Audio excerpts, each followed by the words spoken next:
Mobile নিয়ে সারাদিন আমরা পার্কে বিভিন্ন জায়গায় কমিউনিকেশন করতাম, গাড়িতে রেখে দিতাম, সাথে আমরা আমাদের মোবাইল রাখতাম না।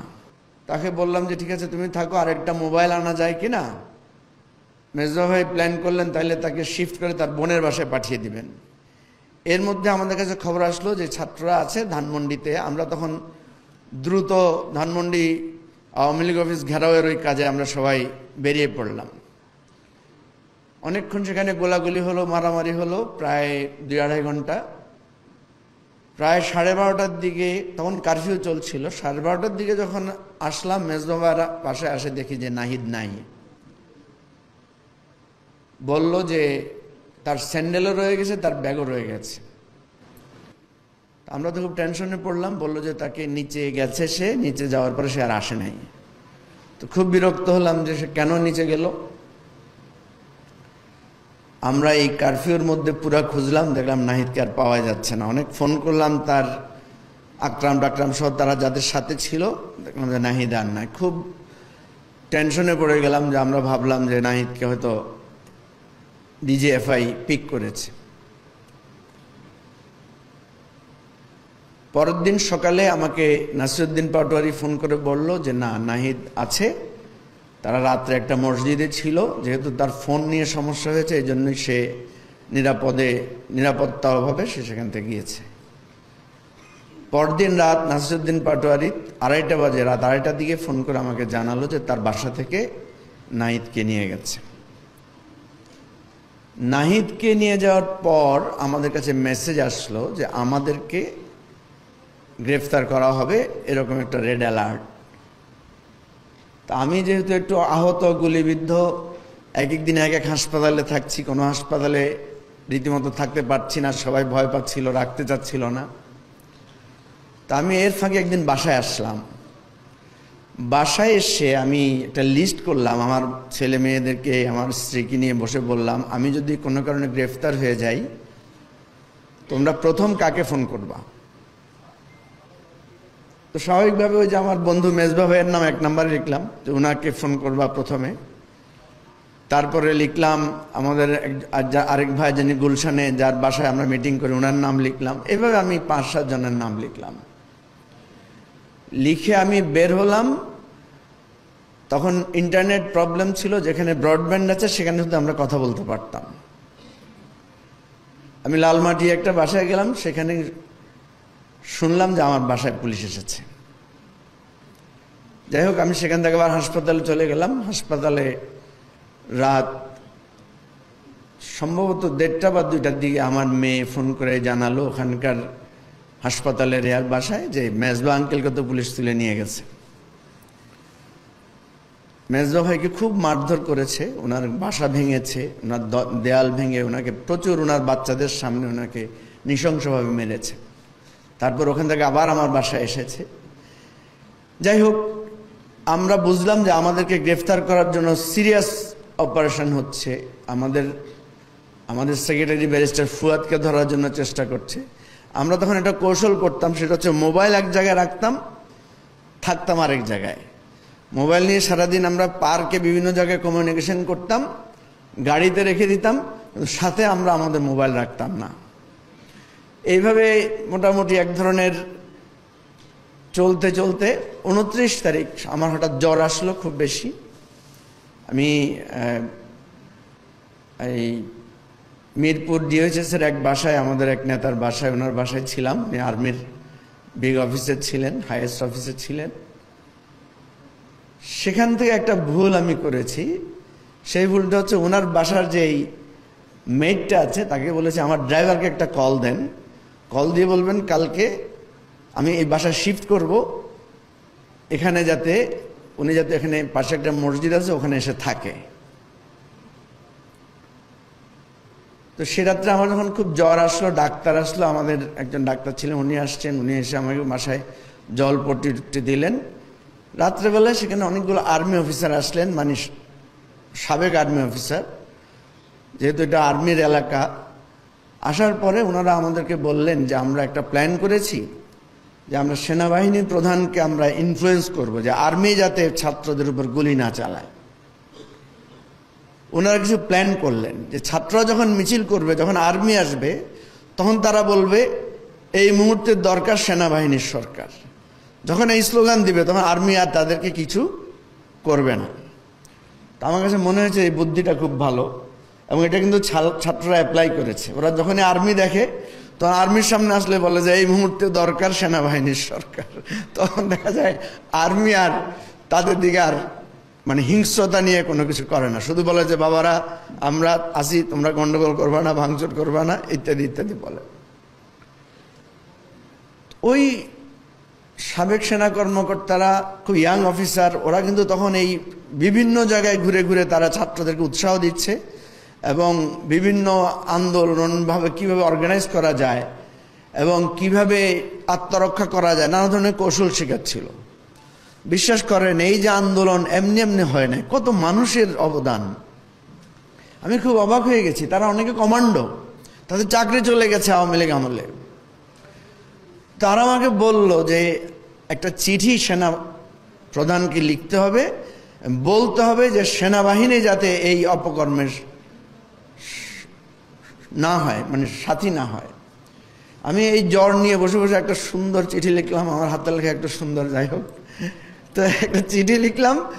তবে ভয় পেলাম যে আমার এই হাতের লেখা তো ধরে ফেলবে।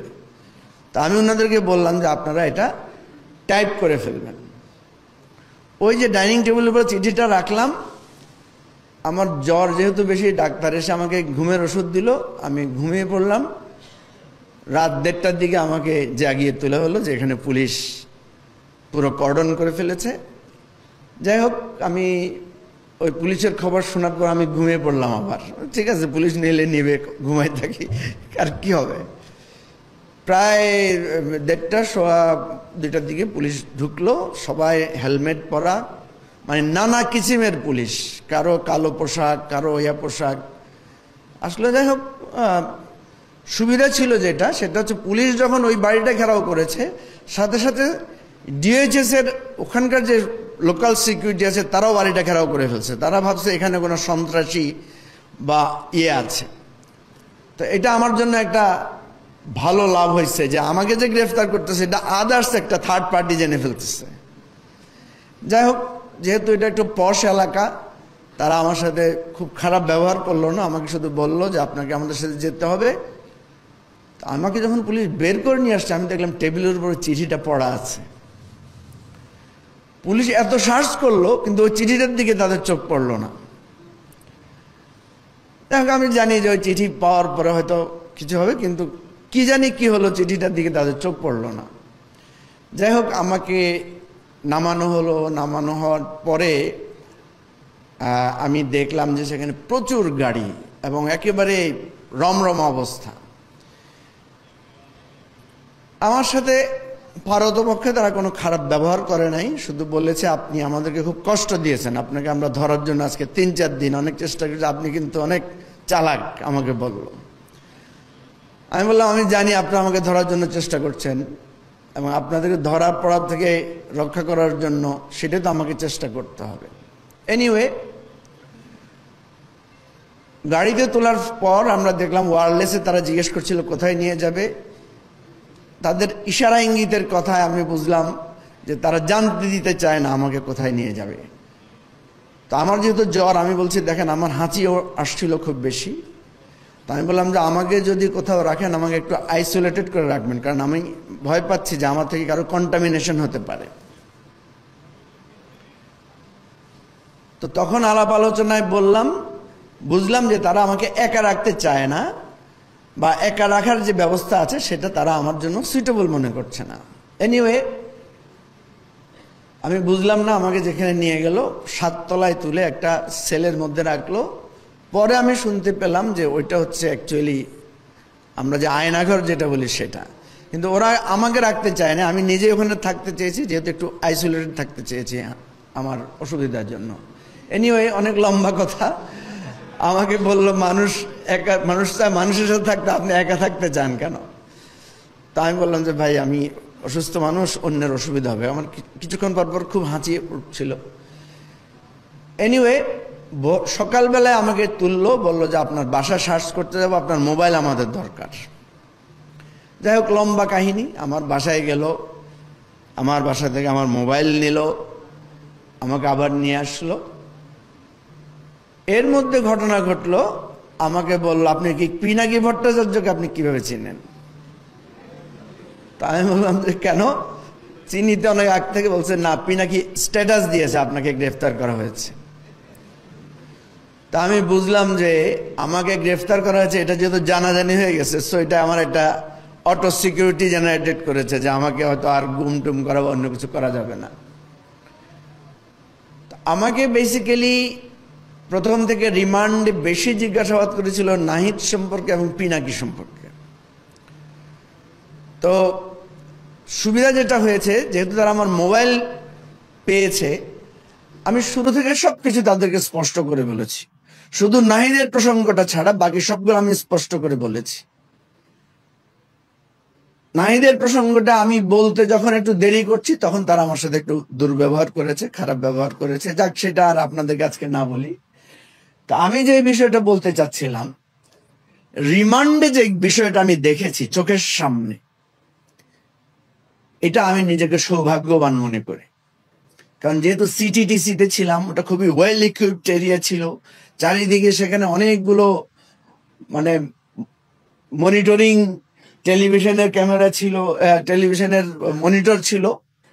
তো আমি সেখানে দেখছিলাম কোথায় কি ঘটনাগুলো ঘটছে। আমাকে যখন রিমান্ডে নিচ্ছিল, তারা আমার সাথে আলোচনা করছিল, এবং সেখানে বেশি আলোচনা আমি দেখছি যে পুলিশ কিভাবে ডিমোরালাইজ হয়ে যাচ্ছে। তারা আমাদেরকে বলছে, ভাই আমাদের কি দোষ, আমাদের কিভাবে মারতেছে, কোথায় কোথায় পুলিশ মারতেছে, শুধু তারা সেই কথা আমাকে এসে বলে। অমুক জায়গায় আমাদের 5 জন পুলিশ মারে ফেলছে, অমুক জায়গায় আমার পুলিশকে মেরে লটকায় রাখছে, ওই জায়গায় আমাদের পুলিশ কি করছে। যত পুলিশই মানে পুলিশকে মানুষ মারতেছে, এই ধরনের কথাগুলো তারা আমাদেরকে বলতেছিল। তো আমি চোখের সামনে দেখছি যে তাদের কিভাবে ডাউনফল হয়েছে। কারণ যেহেতু একদম শেষ মুহূর্তে 29, 1, 2, 3, 4, 5 এই সময়টাতে ছিলাম, এবং লাকিলি যখন আমাকে হাজতে নেওয়া হয়েছে, তখন আমি আমার বন্ধু মেজবা ভাই সহ আমাদের বন্ধুদেরকে পেয়ে গেলাম সেখানে। আমরা হাজতে অনেক কষ্টের মধ্যে ছিলাম, প্রায় আমরা রোজা রেখে কাটাতাম, কারণ খাবার দাবার এটা সেটা নিয়ে একটা কষ্ট ছিল, টয়লেট করার একটা ঝামেলা ছিল, জানেন আপনারা। আমরা যেহেতু আগেও জেল খেটেছি, অভ্যাস ছিল এই জিনিসগুলো প্র্যাকটিস করার। তো যেই কথাটা এখানে গুরুত্বপূর্ণ বা এখানে বিভিন্ন জন বলেছেন, সেটা হচ্ছে যে জেলখানায় যদি কেউ না যায়, কারা নির্যাতন যদি কেউ ভোগ না করে, সে বাংলাদেশ রাষ্ট্র বোঝাটা তার অপূর্ণ থেকে যাবে। জেলখানাকে একটা আলাদা, এটা একটা আলাদা গ্রহ। এটা পৃথিবীর এই এত সৌরমণ্ডলের মধ্যে এটা আরেকটা জগৎ। সুতরাং আমরা একটা অনুরোধ করতে চাই, এই আন্দোলনে নানাভাবে মানুষরা এখানে সম্পৃক্ত হয়েছে। আপনারা এখানে মূল্যায়নের কথা বলেছেন, আমি আলাদা করে মূল্যায়নের কথা বলবো না। আমাদের একজন নেতা আছেন খালিদ হাসান, উনি গুলিবিদ্ধ ছিলেন। উনি ওনার গুলিটা তোলার জন্য হসপিটালে গিয়েছেন অপারেশনের জন্য, সেখান থেকে ওনাকে ছো মেরে পুলিশ তুলে নিয়ে গিয়েছিল, এবং ওনার ফোন ট্র্যাক করে করে আমাদের নেতাদের বাসায় বাসায় রেড করা হয়েছে। আমি বলি, ব্যক্তিগতভাবে আমি কোনো মূল্যায়ন চাই না, কারণ আমি জানি যদি এই পরিবর্তনটা না হতো তাহলে এখনো আমরা জেলে থাকতাম। এই পরিবর্তনটা না হলে আমরা অনেকেই গুম হয়ে যেতে পারতাম। এই পরিবর্তনটা না হলে আমাদের অনেকের পিতামাতা, আত্মীয় স্বজন নির্যাতনের শিকার হতেন। আমি আবু সাইদের বাড়িতে গিয়ে বলেছি, আজকে যদি এই হাসিনা পলায়নের পরিবর্তন না ঘটতো, তাহলে আবু সাইদকে জঙ্গি হিসেবে তার পরিবারকে নিশ্চিহ্ন করে দেওয়া হতো। আমরা আর কি চাই? আমরা যখন মুক্ত স্বাধীন নিঃশ্বাস নিতে পারছি, আমি তো আসিফ নজরুল ভাইয়ের কাছে আর কিছু চাই না। আপনি যে আমাদেরকে ডেকেছেন, এই বদান্যতা দেখিয়েছেন, এটার জন্য আমরা ধন্যবাদ জানাই এই রাষ্ট্রের কাছে। এই রাষ্ট্রের কাছে আমাদের প্রত্যাশা আছে, ব্যক্তিগতভাবে কোনো প্রত্যাশা নাই। কারণ কারণ হ্যাঁ, আমি বলছি, আমি আইন মন্ত্রণালয়ের এখানে আমাদের অনেক বন্ধুরা আছেন, বড় ভাইয়েরা আছেন, ছোট ভাইয়েরা আছেন, সবাইকে বলবো যদি একটা কাজ করতে পারেন, কারণ এটা সহজ। আমরা যারা কারাগারে ছিলাম প্রত্যেকের কাগজ পাওয়াটা খুব সহজ, লিস্ট পাওয়াটা সহজ। এখানে কোনো 2 নম্বরে হওয়ার সুযোগ নাই। অনেক জায়গায় 2 নম্বরে হওয়ার সুযোগ আছে, শুধু এই জায়গায় নাই। আপনারা যদি পারেন এই জুলাই গণ অভ্যুত্থানে যারা কালা নির্যাতনের শিকার হয়েছেন তাদের একটা অ্যালবাম বানাতে পারেন, অন্তত এই স্মৃতিটা থাকবে, যাতে আওয়ামী লীগ কোনোদিন আবার উৎখাত করলে যাতে ধরে ধরে মারতে পারে। কারণ ওই ভয়টা না থাকলে তো আমরা ঐক্যবদ্ধ থাকবো না। ওই ভয়টা না থাকলে আমরা বিচ্ছিন্ন হব, বিক্ষিপ্ত হব, নিজেরা লড়াই করব, যেটা অতীতে বিপ্লবীরা করেছে। আমি এই জন্য নেগেটিভ ভাবে আসিফ নজরুল ভাইকে পরামর্শ দিতে চাই, আপনি এরকম একটা অ্যালবাম বানায় দিয়ে যান, আর অ্যালবাম বানায় দিয়ে বলবেন যে তোমরা যদি ঐক্যবদ্ধ না থাকো, তোমাদের অনৈক্যের কারণে যদি আবার আওয়ামী লীগের উত্থান ঘটে, শেখ হাসিনার উত্থান ঘটে, তাহলে এই অ্যালবামই তোমাদের মৃত্যু পরোয়ানার জন্য যথেষ্ট। আমি সেই জন্য একটা অ্যালবাম চাই। কারণ যেই বেদনা আজকে দেখছি, যে কৃতিত্বের জাহির করার যে লড়াই আমরা দেখছি, বিশ্বাস করেন আমি অন্তত 100 শত শত শহীদের খবর জানি যারা কখনো এই কৃতিত্বের জন্য রাজপথে নেমে আসে নাই। অনেকে বলেছে আমরা তো কোনো সমন্বয়কে চিনি না, অনেকে বলেছে আমরা কোনো খবরও পাই নাই। শুধু সন্তানের রক্ত দেখে, শুধু বোনের কান্না দেখে, শুধু বাপের হাজারি দেখে, শুধু মায়ের বিলাপ দেখে আমরা রাজপথে এসেছিলাম। আজকে আজকে আজকে অনেকে অনেক কথা বলছেন, সত্য কথা, আমরা সবার কাছে ঋণী। আমি তো বলেছি যতজন আপনাদের কাছে বলতে চায় যে আমি মাস্টার মাইন্ড, সবাইকে একটা করে মেডেল দিয়ে দেন মাস্টার মাইন্ড। যতজন আপনাদেরকে বলে যে আমার আহ্বানে লোক রাজপথে নেমেছে, তাকে একটা করে হীরার মালা পরায় দেন, কোনো অসুবিধা নাই। কিন্তু আমার সেই দৃশ্য দেখার সুযোগ হয়েছে, ফাইলে যখন বসায়, মাটিতে বসায়, আমি প্রতিবাদ করেছিলাম ওই কেস টেবিলে গিয়ে। আমাদেরকে চেয়ার দিয়েছে, আর আসামিদেরকে বলছে ফাইল করে তাদেরকে লাঠি দিয়ে বসিয়েছে। আমি বলছি নো, আমি গিয়ে সেখানে মাটিতে বসেছি। আমাকে বললো যে না ভাই, আপনি মাটিতে বসতে পারবেন না। আমি এদেরও যদি মাটিতে বসাইতে হবে, আমাকে মাটিতে বসাইতে হবে। বাহ, যেদিন হাসিনার পলায়ন ঘটলো সেদিন কি আদর আপ্যায়ন, মোবাইল ফোন, তখন কি চেয়ার এনে দিছে, খেয়াল আছে না? এবার হাসিনা পতনের স্মৃতিটা বলে শেষ করি, আপনারা বিরক্ত হয়ে যাচ্ছেন আমি জানি। 5 তারিখ 2:15 দিকে আমরা যখন, আমার একটা দুর্ভাগ্য যে আমরা যখন একসাথে জেলে গেলাম, রিজভী ভাই, গোলাম পরোয়ার ভাই, আমরা সবাই রাত প্রায় 11:30 দিকে আমরা জেলে গিয়ে পৌঁছলাম। সেটা হচ্ছে 4 তারিখ রাত্রেবেলা। আমাদের রিমান্ড শেষ, আমাদেরকে কারাগারে নেওয়া হয়েছে। তো পরোয়ার ভাই এমপি ছিলেন, উনি ডিভিশনে চলে গেলেন। রিজভী ভাই তো ওখানে চিল্লাচিল্লি করলেন, রিজভী ভাইকে নিয়ে গেল। আমি বেচারা দেখি আমার জন্য কেউ কোনো ব্যবস্থা নাই। তা আমি শুধু বললাম যে আমার বন্ধু মেজবা ভাই কোথায় আছে, উনার ওখানে আমাকে নিয়ে যান। বলছে ভাই এত রাত্রে কারোকে খোঁজ নেওয়া যাবে না।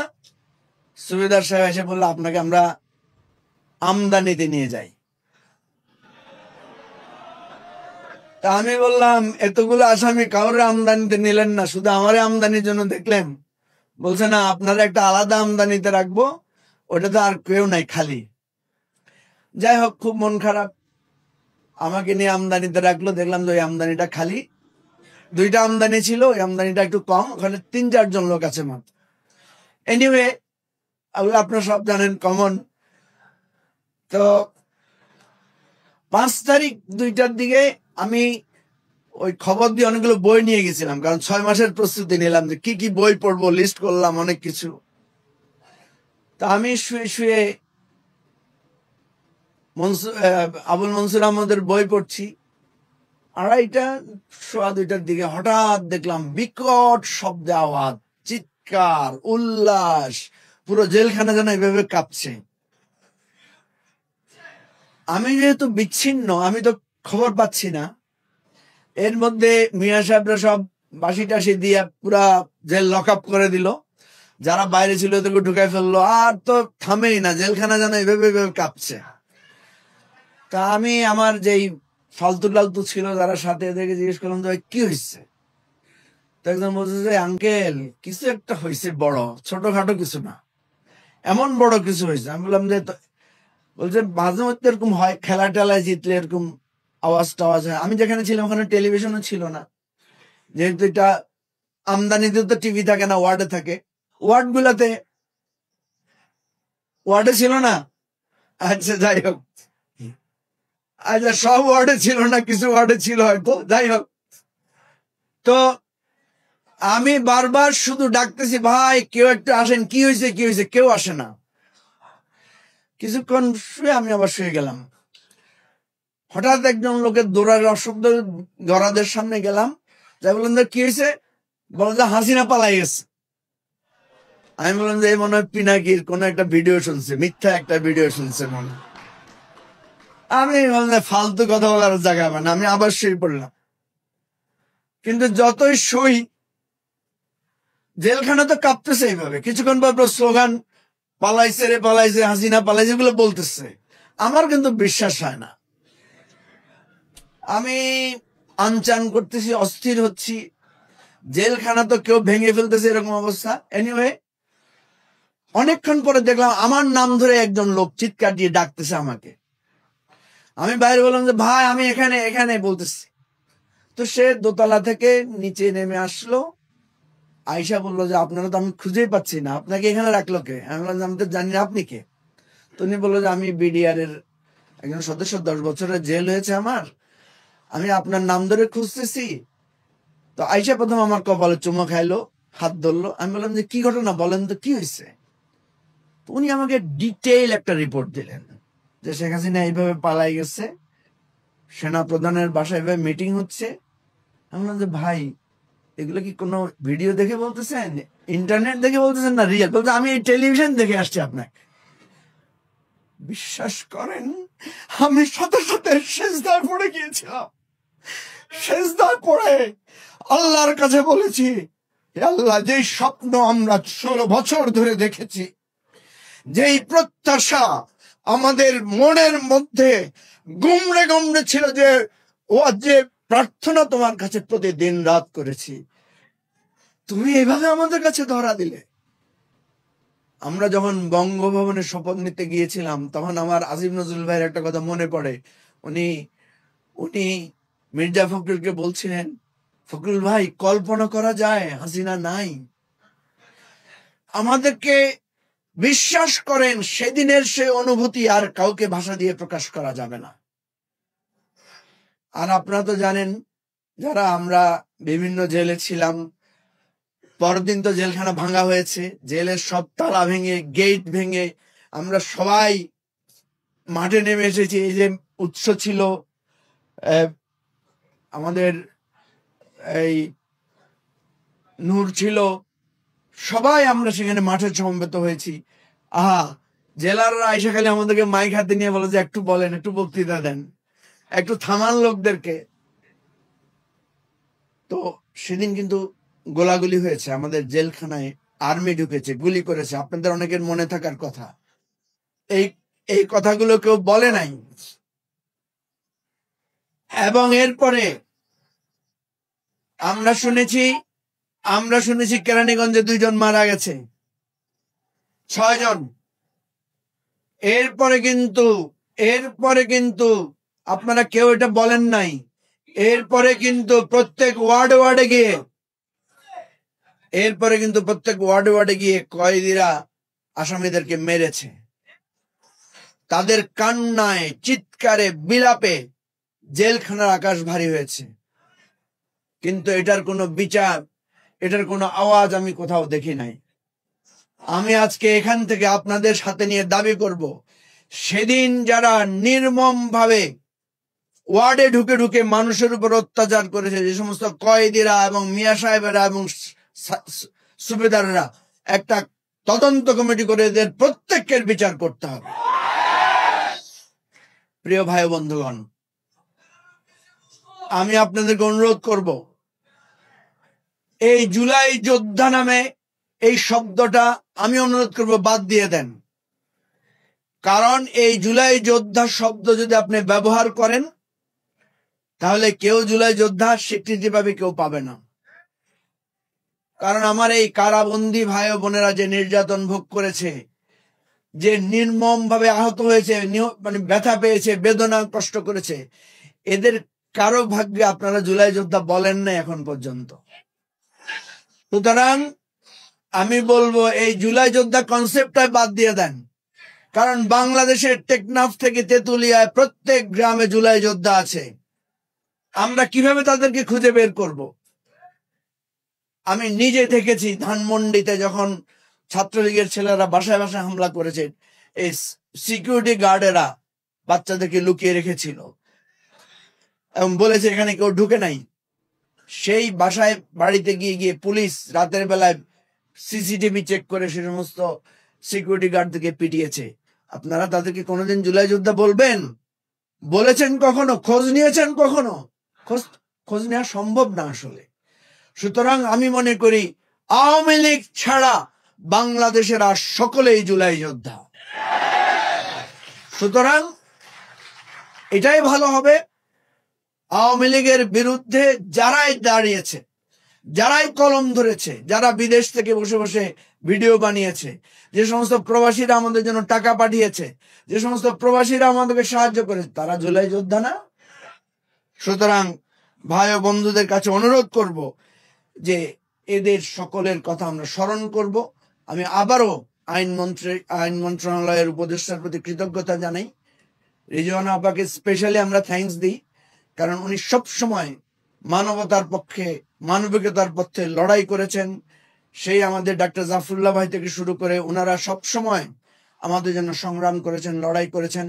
আমরা আমাদের স্বীকৃতির চাইতেও চাই যে এই জুলাইয়ের এসপিরেশন, প্রত্যাশা যাতে আপনারা কেউ ভুলে না যান, আপনারা কেউ যাতে সেটার সাথে বেইমানি না করেন।